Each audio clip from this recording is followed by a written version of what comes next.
are you doing today? It's such a simple question, isn't it? And my answer is always the same. I'm okay, thanks. How are you? But what I really want to say is complicated. What's it like, they ask. You look fine. And that's the thing, isn't it? The biggest battle I fight every single day is one you can't see.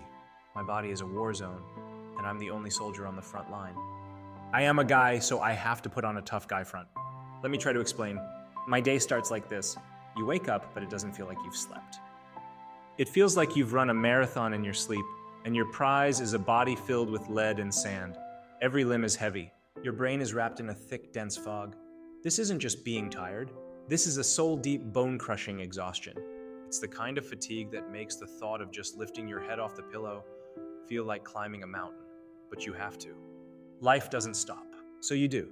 You swing your legs over the side of the bed, and that's when you meet the pain.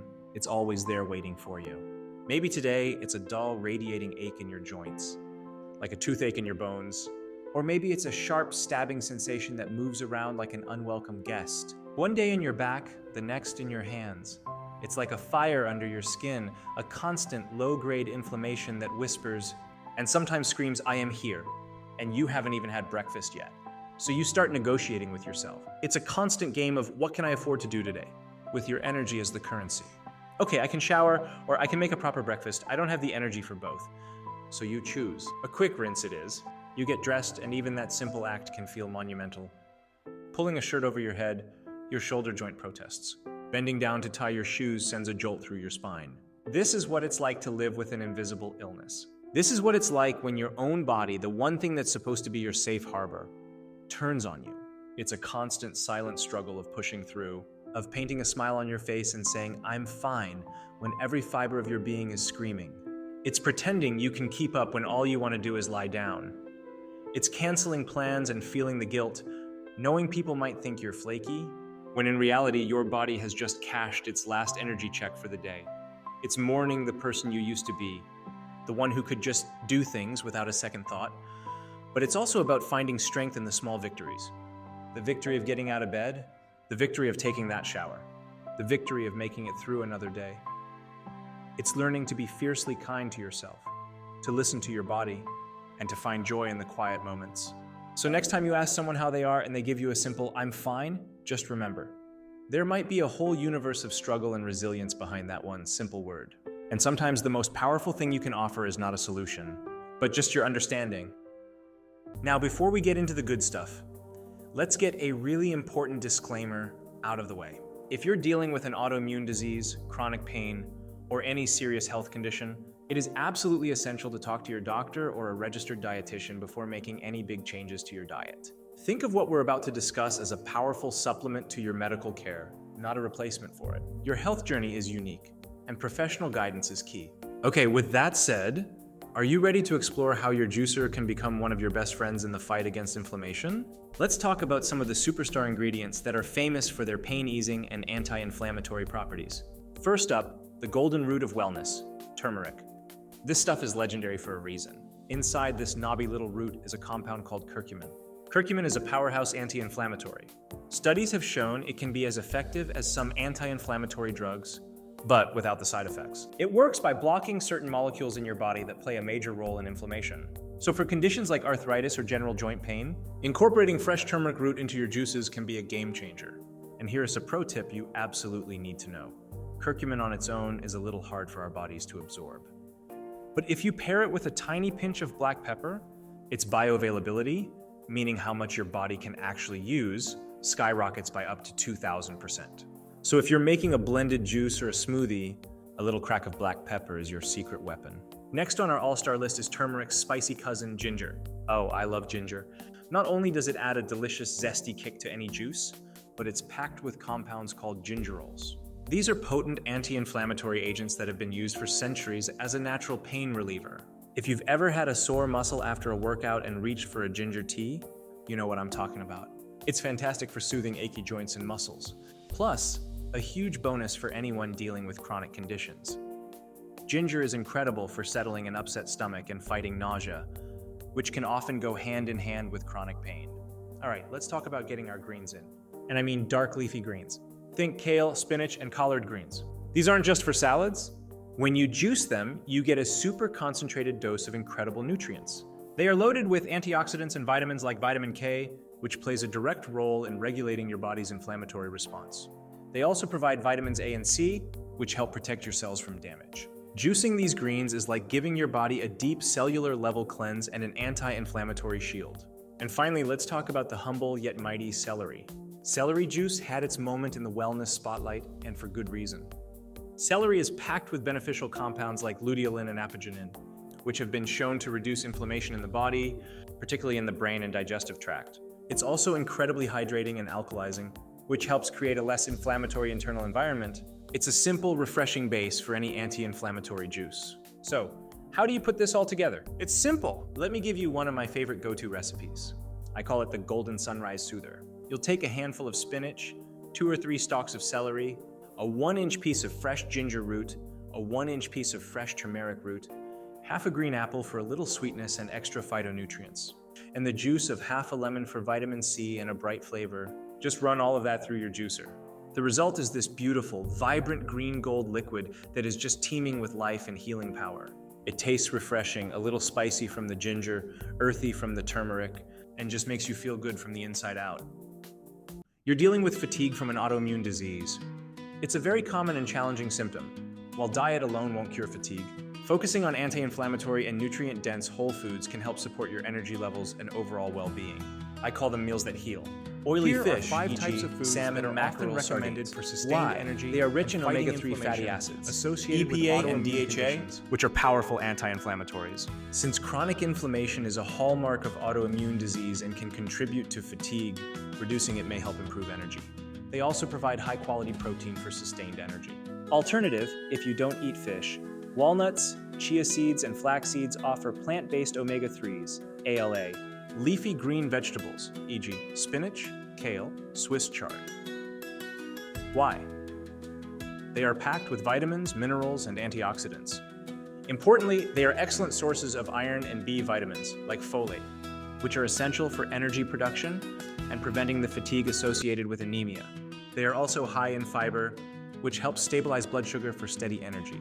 Complex carbohydrates and whole grains, e.g. oats, brown rice, sweet potatoes. Why? Unlike refined sugars and white flours, these digest slowly, providing a steady release of glucose, your body's primary fuel, into the bloodstream. This prevents the rapid energy spikes and subsequent crashes that can worsen fatigue. They also provide fiber and B vitamins. Note, if you are following a specific autoimmune protocol, like AIP, you may need to focus on complex carbs like sweet potatoes and squash and avoid grains temporarily. Nuts and seeds, e.g. almonds, walnuts, pumpkin seeds. Why? They are a fantastic source of protein, healthy fats, fiber, and magnesium. Magnesium is a critical mineral involved in hundreds of bodily processes, including energy production, and deficiency is sometimes linked to fatigue. They provide a balanced energy source that helps stabilize blood sugar.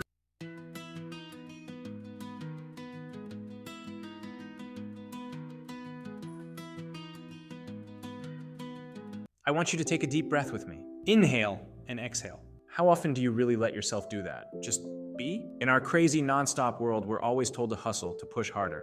But what if the real secret to feeling better, to actually being more resilient, isn't about pushing, but about pausing?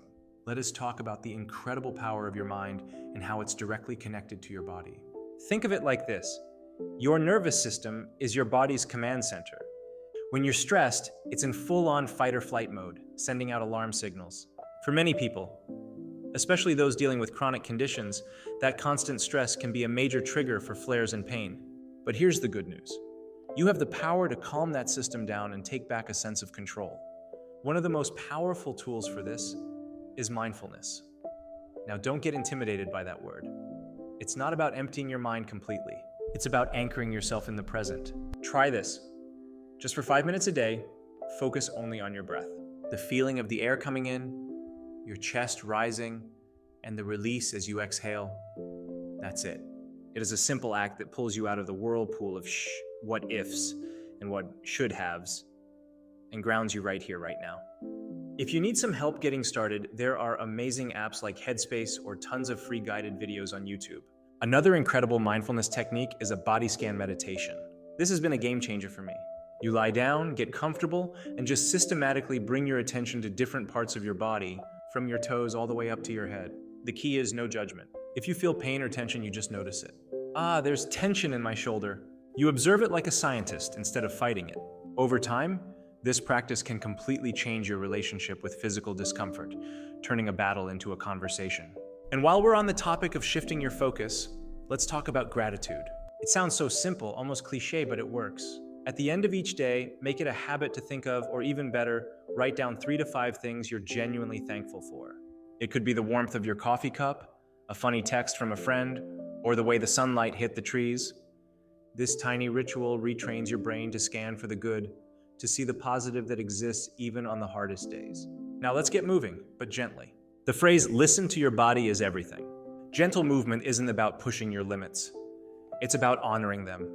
Think about combining slow, deliberate movements with your breath. This could be a gentle yoga or Tai Chi class, and you can find so many online specifically designed for people with chronic illness. These practices are amazing for improving flexibility, balance, and your mood, all while minimizing stress on your body. And never underestimate the power of a simple walk. Even just a few minutes around your house or your yard. A consistent, low-impact walking routine is like a magic pill for your brain. It boosts those mood-lifting hormones, dopamine and serotonin, and can genuinely help reduce fatigue over time. Start small and just be consistent. Finally, find a hobby that completely absorbs you, something creative that makes you lose track of time. Whether it's painting, knitting, gardening, playing an instrument, or even getting lost in a puzzle, these activities are more than just a distraction. They require focus, which pulls your mind away from difficult thoughts and physical sensations. And that feeling of accomplishment you get when you finish a project, that's pure gold. It's a tangible reminder that you can create, you can achieve, and you are so much more than your struggles. Self-care isn't selfish, it's essential. It's about building a toolkit that helps you navigate life with more peace and resilience. So, take that breath. Try that body scan. Go for that walk. Your mind and body will thank you for it.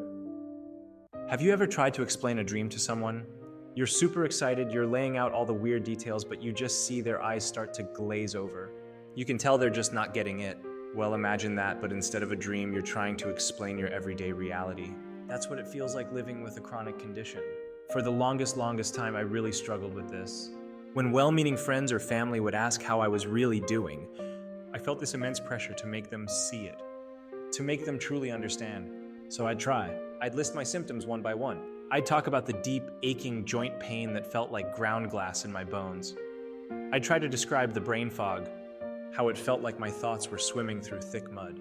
I'd explain the crushing, bone-deep fatigue that no amount of sleep could ever fix.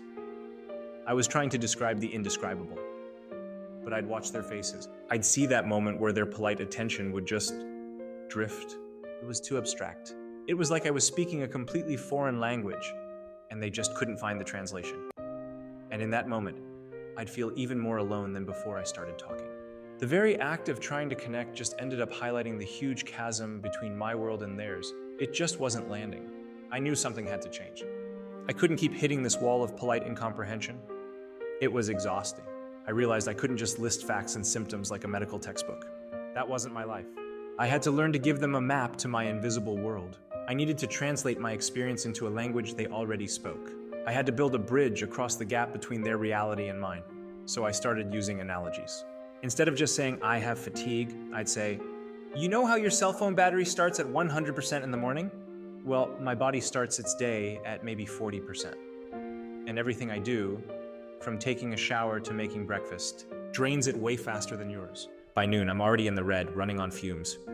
Or for the random full-body flare-ups, I'd say, it's like my body's alarm system is broken. A house alarm is supposed to go off if someone breaks in, right? Well, my body's alarm goes off because a leaf fell on the lawn. It screams danger, danger, sending pain and inflammation everywhere for no reason. And all I can do is wait for it to shut off. The one that really hits home, though, I'll ask them, have you ever had a really bad flu? The kind where every single part of you aches, your skin is sensitive, even your hair hurts, and you're so weak you can only lie on the cool bathroom floor because that is the only thing that feels remotely okay? Imagine that. But it doesn't go away in a week. That's my baseline on a bad day, or a bad week, or a bad month. And when I say that, suddenly a light bulb goes on. I can see it in their eyes. It's not pity, it's recognition, it's empathy. They finally have a foothold in my world, and for the first time, I don't feel so alone on my side of the bridge.